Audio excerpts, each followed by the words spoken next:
How to make a new PS5 account. Hi everyone, welcome back to our channel. In today's video I'll guide you on how you can make a new PS5 account, so make sure to watch the video till the very end. If you would like to make a new PS5 account, it's actually quite simple to do so, because all you have to do is, let's say you want to log into some other PSN ID, or maybe you want to basically create one, right? So first of all, I'm just going to come to this user section, going to switch user tab, and let's say I'm trying to add a new profile. What you can do is you can just select get started and add a user, or you can sign in as a guest, but I'll select get started. Agree to the terms and conditions, click and continue.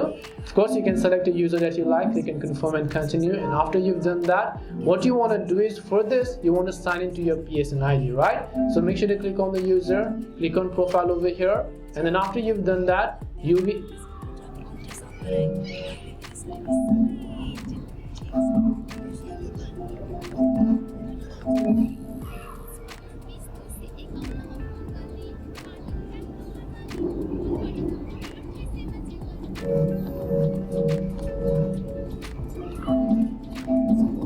and after you've done that, it will ask you to sign in. So of course we're going to just click the sign in option here, and of course if we have an existing PlayStation account we can enter that, but since we don't, then we can just click this option over here known as create an account. And when you click this option known as create an account, you should be able to go ahead and then enter your country or region, preferred language, click the next option. Make sure to enter your date of birth over here, as well as also the day and as well as also the year that you would like in this case.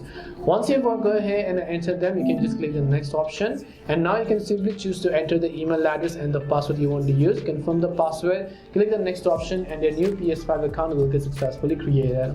This way you'll be able to make a new PS5 account. Hope this video is very helpful. If you have got any more questions, then feel free to also leave them down below. Thank you very much for watching till the end of this tutorial, and see you soon in our next video.